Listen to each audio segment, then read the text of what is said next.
Bonjour à tous et à tous, bonjour à tous les suiveurs et à tous les inconditionnels de Grégoire Omniso. Classement FIFA Guinne. Le classement FIFA, le nouveau classement FIFA a été dévoilé ce jeudi par l'instance dirigeante du football mondial, c'est-à-dire la FIFA, après les 2 victoires en éliminatoire de la CAN 2021 contre le Congo et l'Eswatini, les Lions de la Teranga continuent de régner en maître en Afrique. Donc Sénégal, moi, première nation africaine avec 1555 points devant la Tunisie, deuxième.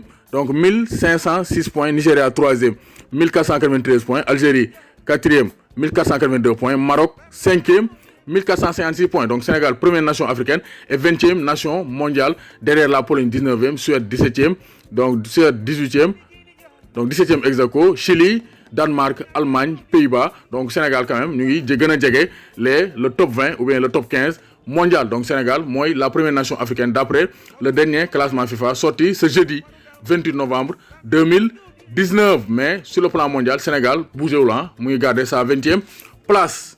En tout cas, première nation africaine nerna, mais il faut gagner la Coupe d'Afrique des Nations.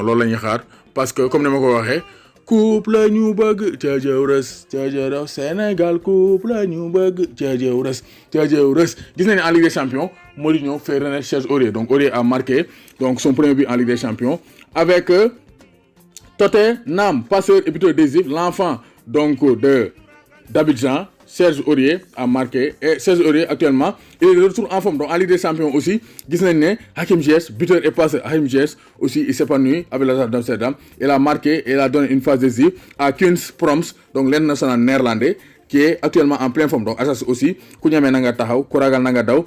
Ajax a ngi ñëw dal sen kaw. Donc Serge Aurier renaît sous la houlette de José Mourinho.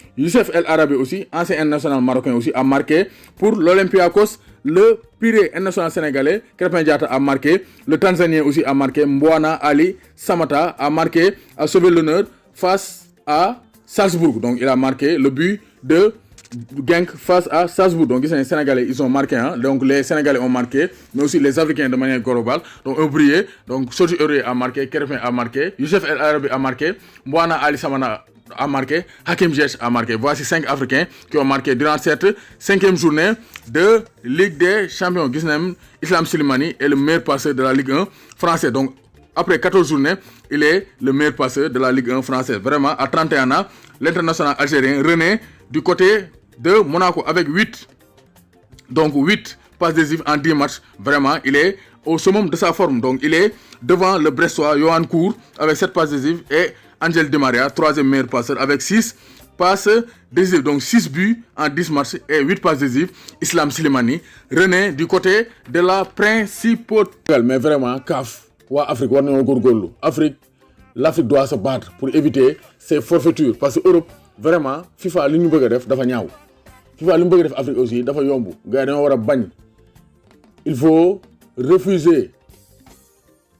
Ça, c'est un cri de cœur encore. Parce que, pourquoi Grégoire fait ce cri de cœur? Parce que CAF dañoo tuxal waxuma Thomas Tuchel bu Paris Saint-Germain de CAF dañoo donc repousser les dates de la Coupe d'Afrique des Nations en juin.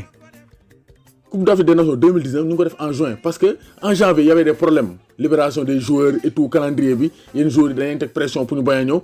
CAF ne comme c'est la fin de saison, comme ay Euro ay Copa juin lañ koy jouer, pourquoi pas jouer la Coupe d'Afrique des Nations en juillet, comme nous avons joué qu'en 2019.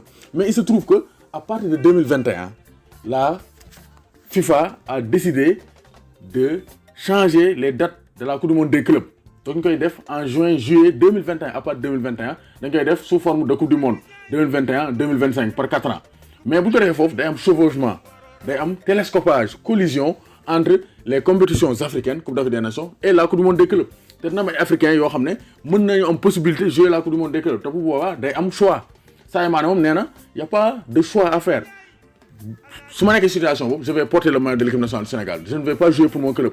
Mais pression boobu gars yi teg changement de date boobu CAF dañoo bëgg a reculer rétropédalage pour ñëw indiwaat la date de la Coupe d'Afrique des Nations en janvier.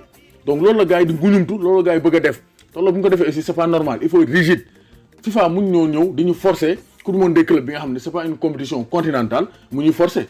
Euro kenn du ko tuxal, Euro 2020 Euro yi kenn du ko tuxal, Copa América yi kenn du ko tuxal. Pourquoi ñu bëgg a changer sunu date de la Coupe d'Afrique des Nations bi ñu jël de janvier yóbbu ko juin c'est pas normal moo tax ce changement aurait forcément des répercussions sur les dates de la Coupe d'Afrique des Nations. Il pourrait surtout obliger la CAF à organiser la compétition en janvier, février ou en juillet, août. Et ça, c'est pas normal. On ne doit pas l'accepter. Ahmad et les dirigeants de la CAF doivent être forts et se battre pour l'Afrique. Ça, ça c'est encore une forfaiture.